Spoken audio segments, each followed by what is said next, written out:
Isa lamang po kami ng aktivista! Sinisal Asuncion! Asawa ni Chavani! Hanggang ngayon, humihingi ng hustisya! Hustisya para kay Chavani!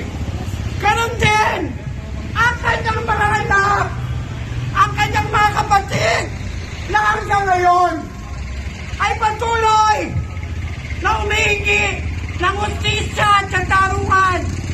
At ngayon, nalaman ko, nakasama namin. Isip nyo, alam palawagan. Huwag kayo magbulag-bulagan. Na nakikita nyo dito, sabay-sabay silang sinasarang.